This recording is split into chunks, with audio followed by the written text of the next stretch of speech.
interessante, que na verdade tem que ter algo que ajuda a hazaká. Tem que ter algo que ajuda a hazaká. O que ajuda a hazaká no nosso caso? Bamed varim amurim. Então ele fala, na verdade, não adianta só a hazaká. Que tem que ter, quando isso que a gente acabou de falar aqui, o que? Que a gente considera que ela é casada a ponto de falar que ela tem que se divorciar e os filhos são bastardos, no caso que tem discussão entre as testemunhas se ela se divorciou ou não, isso é somente quando tem algo que ajuda, tem algo que prova isso. O que seria algo que prova isso? O que você acha? O que poderia, enfim, o que você diria? Dois falam que sim, dois falam que não. O que você diria? Uma situação, uma questão lógica.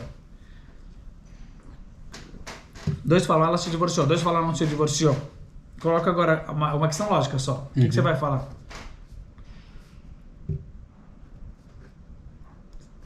Sim, é verdade que ela se divorciou. Então, qualquer situação. Dois falam que teve um empréstimo, dois falam que não teve um empréstimo. Qual é uma situação? O que você vai falar? Traz o quê? Traz o documento. Então aqui também. Se é verdade que ela se divorciou, atrás do documento. Então, na verdade, eles estão falando que ela perdeu o documento, certo? Então, mas perdeu o documento é uma coisa forte. Enfim, aqui a gente tem uma certa prova, que tem alguma ajuda que nos prova que o quê? Que já que ela não está com o divórcio nas mãos, que não houve o divórcio. Então, por isso ele fala, quando isso que a gente acabou de falar, quando ela falou, foi agora que eu me divorciei. Então, elas estão falando, enfim, que o divórcio foi há pouco tempo. Então, por isso, o que a gente fala para ela, o que a gente fala para as testemunhas? Se é verdade que você se divorciou, então traz para a gente o get, traz para a gente o divórcio, o documento do divórcio. Então, mas se falar, não foi agora, foi algo, então se foi agora, aí a gente pode falar para eles, traz pra gente o documento, vocês não estão falando que teve o divórcio? Então traz o documento, e já que eles não estão trazendo, então é uma certa prova que na verdade era Glaim Ladavar, se chama que na verdade foi mentira. Enfim, senão eles seriam, não que a gente tem certeza, porque tem duas testemunhas falando, então duas testemunhas é uma coisa muito forte, mas pelo menos isso serve como prova para falar pra gente que ela tem o status de casada 100%. Então quer dizer, não, realmente, certo que a gente vai colocar para ela o status de hazaká. Isso nos dá o direito de colocar a ideia de hazaká. Mas se não foi agora, se eles estão falando que já foi algum tempo atrás, nos diz o Shulchan Aruch, Shlomar Avada, a gente pode falar que perdeu o get, não está, perdeu. Vehoil vehi omeret gerushani, já que ela está falando, eu tenho certeza que eu sou divorciada, né? Ela está falando, eu sou divorciada. O Shinai, e tem duas testemunhas ajudando ela, né? Tem duas testemunhas do lado dela. Aval pija Shinai mechishinotam, im nisid achar beidea lotetse, sharei ובעלה יודעים בוודאי שהיא מותרת, וחזקה היא שהן מקלקלים עצמם. המצאת לאחר, הואיל והדבר ספק וכי נאמר יודע, תצא ולא ספק ממזר. Então fala assim pra gente. Se é uma situação que já passou um tempo, então aí não tem mais a prova, não tem mais o argumento de falar, traz pra gente o get, porque pode ser que perdeu, não é? O cara ela não vai ficar com o get de 10 anos, enfim. Pode ser que perdeu. Então agora literalmente não tem nenhuma ajuda. Então agora literalmente 2 contra 2. E qual é em relação com 2 contra 2 que a gente falou? Dúvida. Então o que é dúvida? Não pode casar, mas se casou, aí tem que sair. E se nasceu filhos, os filhos são dúvida de mamzer. Dúvida se eles são mamzerim. Eles são safek mamzer. Então quer dizer, por isso, se ela se casou com outro, já que é uma situação de dúvida, então ela tem que divorciar, porque é dúvida se ela é uma mulher casada, então ela tem que sair, por dúvida, sem dúvida que tem que sair, mesmo que não é certeza, ela dúvida se ela está fazendo uma previsão do Torá. E o menino, ele é dúvida se ele é mamzer. Mas pode casar com... O quê? Passa para casar se tiver dúvida? Numa situação real, não pode. Não, eu sei que não pode, mas numa situação real tem como acontecer? Não tem que pedir o documento para poder casar? Mas também, você perguntou como eles fizeram isso. Você está perguntando como eles fizeram? Então, fizeram de maneira errada. Ou seja, ela não teve um rabino que oficiou, pelo menos. Não houve um rabino que oficiou porque obviamente o rabino não poderia fazer esse casamento. Porque a dúvida é se ela é casada. Mas veio 2 testemunhas e presenciaram que um outro homem colocou o anel no dedo dela, ou enfim, deu um kiddushin, deu um valor para santificá-la para ele. E então, se aconteceu isso já esse é o procedimento de kiddushin. Se aconteceu isso daqui, tem 2 testemunhas falando, a gente presenciou que depois de tudo isso, né, enfim, que ela foi lá e foi santificada por um outro homem. Então agora ela tem dúvida que talvez ela é casada para esse outro homem, mas então foi um procedimento de kiddushin que aconteceu, mesmo que não foi oficializado por um rabino, enfim. Então, mas a questão é que já que estava nessa situação, que tinha 2 edim falando que sim, 2 edim falando que não, então ela é uma mulher que é dúvida de se ela é casada. E já passou um tempo, como a gente acabou de falar, e não tem prova para nenhum dos 2 lados. O interessante é que a gente não coloca Hazaká nessa situação. Quer dizer, Hazaká, na verdade, a gente só coloca se a gente tiver uma prova. Se a gente não tem uma prova... concreta, né? Prova concreta era com relação traz pra gente o gueto, Aí sim, a gente fala Hazaká. Mas se não tem essa prova concreta, enfim, não tinha algum argumento para falar que estava ajudando, né? Falando, olha, provavelmente ela não se casou, a gente não fala Hazaká, a gente fala dúvida, porque em geral a gente fala Hazaká. É interessante que já que tem 2, parece para mim dizer que já que tem 2 testemunhas falando que ela não é casada, então não tem mais Hazaká. A lei de Hazaká é quando surge por outro motivo dúvida, mas 2 testemunhas é algo tão forte que na verdade não se aplica, é dúvida, então não se aplica Hazaká, não se aplica a lei de Hazaká com relação a quando tem 2 testemunhas falando uma coisa. Só se tem algum argumento a favor deles. Encontrar eles, desculpa. Só se encontrar eles, aí a gente fala que a gente vai dar Hazaká 100%. Mas se não, a gente fala realmente não vai atrás da Hazaká, é dúvida, e por isso o filho é Safek Mamzer. É dúvida de bastardo. Mas sabe qual é a diferença? Porque Safek bastardo, ele pode... Eu posso entrar, enfim, posso ver isso daqui de uma forma mais profunda, mas o Mamzer, Safek Mamzer, ele é permitido... existe uma lei, uma pergunta clássica... Quando uma situação ela é duvidosa, eu posso comer aqui, eu posso fazer aquilo ou não? Uma vera que ela é duvidosa, eu posso fazer? Pela Torá, eu poderia fazer? Não, né?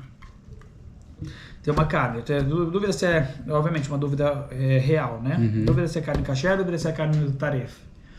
Pela Torá, uma situação de dúvida, eu poderia comer? Não. Então, com certeza que eu não posso comer. Pergunta se isso daqui é uma lei rabínica ou se isso daqui é uma lei da Torá. Então existe um Maimônides famoso. Maimônides escreve na sua enfim, obviamente tem situações que ele escreve que é da Torá, mas que em geral a proibição seria derabanan. É o contrário. Certo, me deveria sofrer.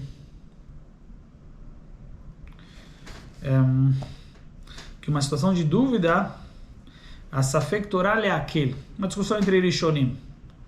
Se quando você tem uma situação de dúvida se pela Torá você poderia comer, porque a Torá só proibiu aquilo que é certeza.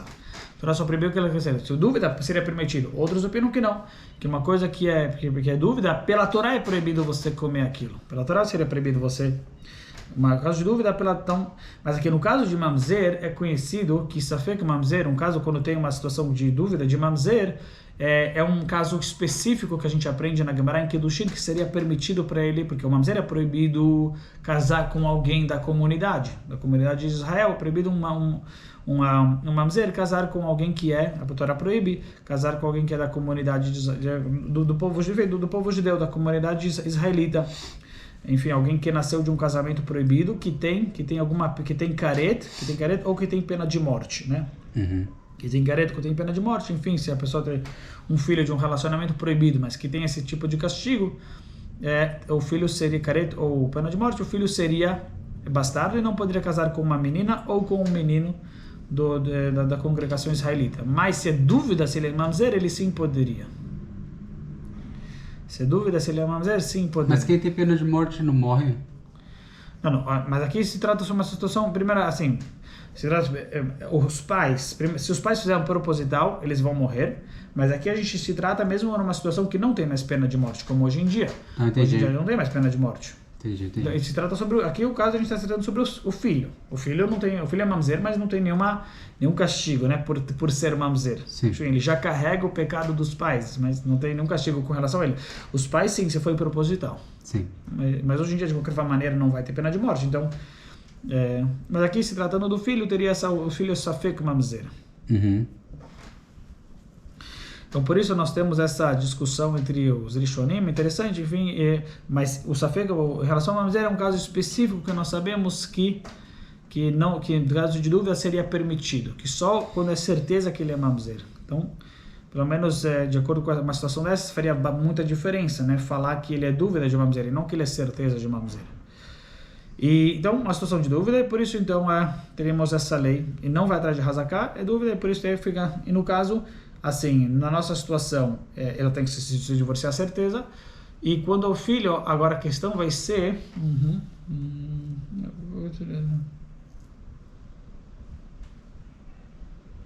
Eu queria saber qual a diferença se ele é Safek Mamzer, qual a diferença se ele é Safek Mamzer ou se ele é Mamzer Vadai. Qual a diferença, é certeza ou não. Mas pelo menos a gente viu essa discussão, uma discussão interessante em relação a quando uma coisa ela é proibida pela Torá, se no caso de dúvida, será que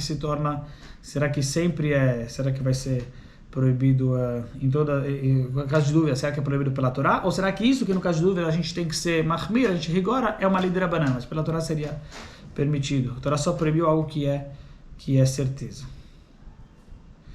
Eu falei em nome de Ramba, mas eu falei, não, a gente pode ver depois, enfim, a gente pode ver depois quem que fala o quê, né? Que rabino que falou o quê? A opinião de Maimônides, a opinião de outros rabinos, do Rashba.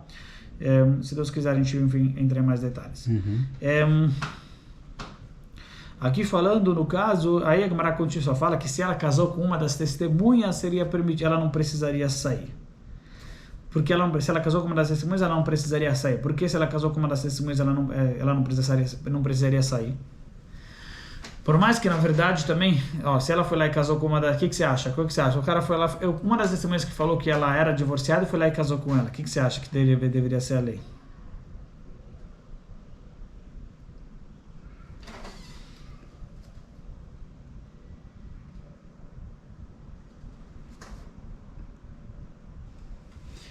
Se uma das testemunhas foi lá e casou com ela, que testemunhou que ela é divorciada, claro. Ela se beneficiou do fato dela ter testemunhado em favor dela ser divorciada, né? Então você está falando um bom argumento, na realidade, né? Porque aqui existe uma... Olha só, mas a gente fala que não, que se ele casou com uma delas, que ela casou com uma das testemunhas, aí a gente fala, ela não precisa, não pode, mas se casou, não precisa sair. Por que não precisa sair? Porque a gente fala que o cara, sobre si, ele pode ser responsável. Sobre si, o outro que não é outra pessoa qualquer, um terceiro que não sabe. Então, é dúvida em relação a um terceiro. Mas com relação a uma das testemunhas, ela tem certeza que se divorciou. Então, por isso, em relação a ela, a mulher é permitida.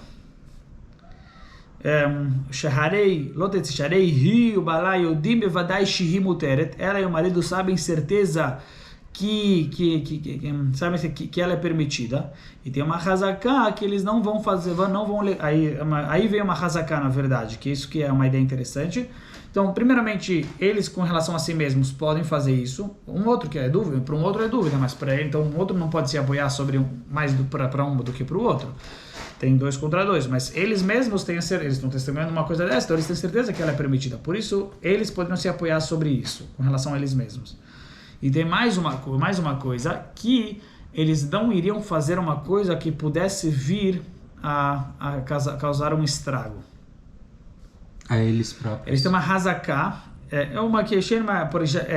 exatamente, porque se realmente, enfim, souberam nascer filhos, os filhos vão ser, e descobrir que os filhos, que na verdade era mentira, de alguma maneira, então os filhos vão ser bastardos, e ele fez uma virada dessas, enfim, de estar com uma mulher casada. Então, interessante que tem o seu argumento, na verdade, que existe uma lei que, em geral, alguém que é nogueia badavar, alguém que o próprio testemunha, ele não pode ir lá e se casar com ela. Por quê? Porque tem teoricamente, porque vão falar, na verdade, que ele testemunhou para isso. ele fez um testemunho para isso, foi lá, testemunhou e foi lá e casou com ela depois. Então ele se beneficiou desse testemunho. Então tem um argumento seu que realmente é forte para falar que não poderia casar. Mas a gente fala que não, que é tão forte a ideia do casamento proibido que o cara não faria um testemunho falso para poder depois casar com ela. Sim. Que é, mesmo que em relação a outras questões, a gente sim fala essa ideia, enfim, que não deve casar, para não falar que uma das testemunhas, enfim, a gente pode até ver em relação a que situações, mas que uma testemunha não deve casar com, enfim, com a pessoa que ele está testemunhando sobre, ou também em outras situações, sempre que tem alguma suspeita que vão falar, enfim, ele se beneficiou, foi por causa disso que ele testemunhou. Mas nessa situação a gente está vendo que não, que ele fala, que a gente fala, é tão forte a ideia que não vão fazer um estrago para si mesmo, enfim, não vão fazer uma verá tão forte, não vão fazer um estrago para si mesmo, que é tão mesmo que talvez o cara esteja por outro lado, né, enfim, tem a ideia talvez o cara tá apaixonado por ela, enfim, talvez o cara quer muito, a gente fala que não, o cara não vai fazer um testemunho falso, e para depois, na verdade, talvez, já que existe a possibilidade de descobrirem que ele está mentindo, que na verdade tudo e que os filhos são bastardos, e vai estragar todo o casamento, então isso o homem não, eles não fariam isso. Eles não se colocariam numa posição que pode depois vir a arrasar com a vida dele, porque é com a vida deles. Sim. Se depois descobrir que era mentira, enfim, vai. E dos filhos, né? Então por isso ele casou com uma das testemunhas, certo. Não haveria esse problema. Então, não deve casar, mas se casou com uma das testemunhas, não precisa sair. Se for com um terceiro, é dúvida, precisa sair. אבל כל היכא דליקה הכחשה, אלא שניים אומרים נתגרשה עכשיו, ואמרינא לה חזה גידה. Mas sim, então, se num caso que tem duas pessoas, duas testemunhas falando se ela se divorciou agora, e aí a gente, então traz pra gente o divórcio, traz pra gente o documento do divórcio. Aí ele fala, não perdeu. Mas não tem ninguém contra, só tem a favor dela. Aí a gente não, duas testemunhas é 100%, então é mais, mesmo que foi agora, a gente fala, traz pra gente o documento do divórcio. Não, aí esse argumento, já que tem duas testemunhas a favor dela e não tem obviamente ninguém contra, duas testemunhas é mais forte que tudo. Então mesmo que tenha um argumento para falar, mas se foi agora, traz pra gente o documento. A gente fala não, já que a gente não, esse argumento não serve, enfim, não tem duas testemunhas, é mais forte do que tudo, e mesmo que tenha um argumento de falar, mas se foi realmente agora, então mostra o documento. Esse argumento não é válido quando